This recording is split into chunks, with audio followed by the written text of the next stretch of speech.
Live only on DAZN. He silenced Britain's best. Usyk, the Brit breaker, but now the dynamite is ready to explode.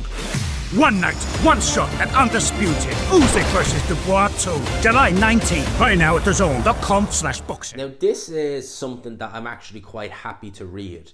I'll read it for you here. It's with regards Jake Paul and the situation with the WBA. You may remember it was earlier on this week, or last week really now, it's Sunday now, that it was announced that Jake Paul would enter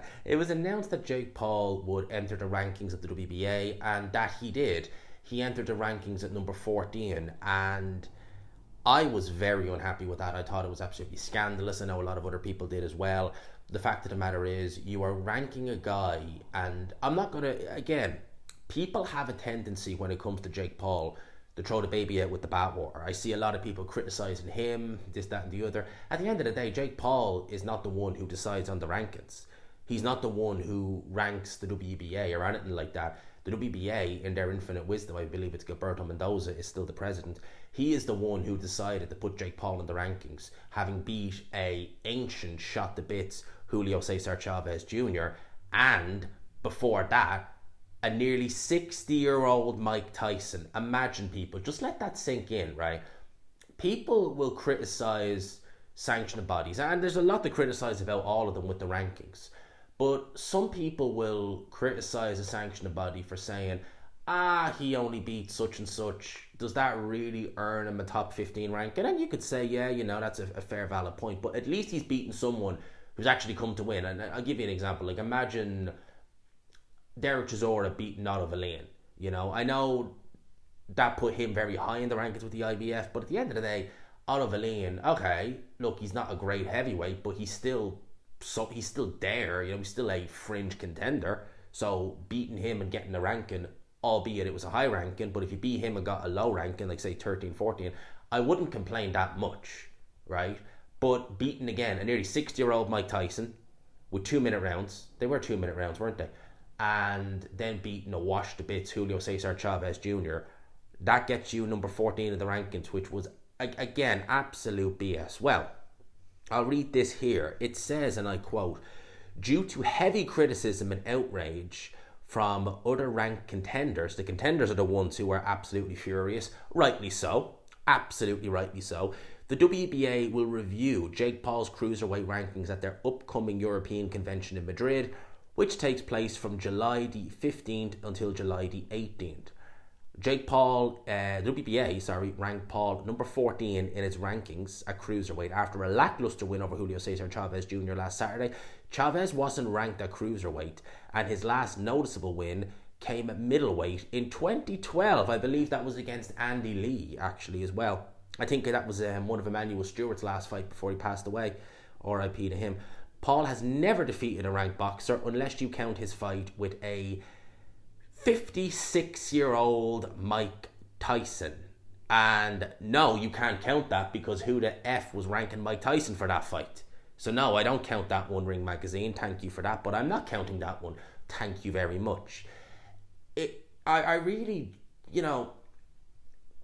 don't know what to say when sanctioning bodies do this. And again, I get it. You can't go by BoxRec rankings because it's all computerized and stuff like that.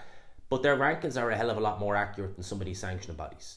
Some of these sanctioning bodies, they'll just, I don't know what it is. They rank people sometimes based upon how close they are with a respective promoter. They rank them based upon nothing really. And the fact that WBA thought it was actually appropriate to put Jake Paul in their respective rankings at number 14 and maybe not rank some contenders who have actually gone and, done something in the sport, beaten people who actually came to fight. Even if you're beating someone who, maybe isn't the greatest, maybe, is a kind of fringe contender, okay, but you're still beating someone who's actually got a bit of a pulse, not an over-the-hill, washed-to-bits Julio César Chávez Jr. and a 58-year-old man who is, almost a senior citizen. That's absolutely, it's so ridiculous, it doesn't even bear thinking. It really, truly is. So the WBA, I hope they will do right. I hope that they will look at this and say, do you know what, we made a right, and we will remove Jake Paul from our rankings because he doesn't need to be there, he shouldn't be there, and all it is, it's just a marketing tool. And I'd love to know who's in the marketing department of the WBA, because that absolutely went and backfired spectacularly in your face, because no one wanted to see that. No one thought that Jake Paul deserved that, which he doesn't. And yeah, thankfully, hopefully they will review it and they will remove him as such. Because if they find a way to gaslight, because that's all it'll be, they'll be gaslighting you. If they tell you, oh well, we'll keep him in the rankings for this, they'll be taking a page out of Mauricio Sullivan's book, because he is an absolute, I mean, that's why he loves Tyson Fury so much, because they are gaslighter extraordinaires, the two of them. That's what the WBA will be doing.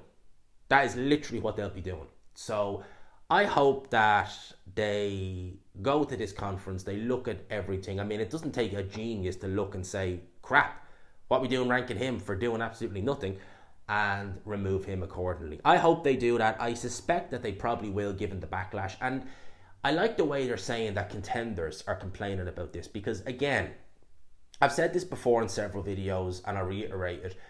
The best way to really get these sanctioning bodies, and I know the IBF and WBO are better than the other two in terms of they don't do as much nonsense. They still do from time to time, they definitely do.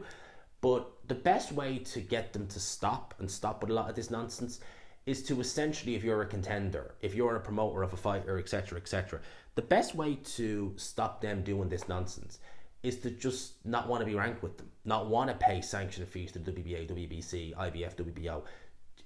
You know, just, all right, I'm not fighting for your title. I'm going to snub your sanction body. I'm going to snub your organization. I'm not going to fight your respective... You see, that sort of way.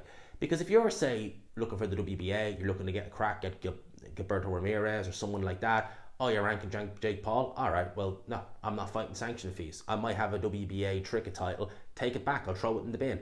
Same with the WBC, same with the WBO. If they're starting to do BS stuff like that, then just don't fight for their organization. Don't pay sanctioning fees. And once they start to see fighters, you know, wanting to fight for their organization less and less and less, and the sanctioning fees going down, best believe they probably at that point will start to consider their options, and maybe then they will consider changing things up a little bit. So I'm all for them removing Jake Paul from the rankings. I'm not going to have a go with Jake Paul in the slightest. It's not his fault. He wasn't the one. He may very well have been asked to have been ranked. Maybe, I don't know. But he wasn't the one who did it at the end of the day. He didn't rank himself. So I'm not going to have a go with him with that. So yeah, those are my thoughts. WBA look finally set to do the right thing. I certainly, truly do hope that they actually do that, instead of saying they will review it and then come up with some BS plausible theory, or not really plausible, but some theory as to, oh, well, technically we can rank him. Because when Mike Tyson last fought, he fought a WBA sanctioned bout in 2005. So technically, if you change the dates, he fought a some absolute nonsense they'll use to justify why they can rank him. But the reality is, they shouldn't be. So I'm hoping that they do the right thing in this regard. Let me know your thoughts in the comment section below. I hope you enjoyed the video, people. As always, if you could, smash the like button, hit subscribe, all of that good stuff. For now, I'll leave it there. Hope you enjoyed the video and the pictures in the background. Until next time, peace.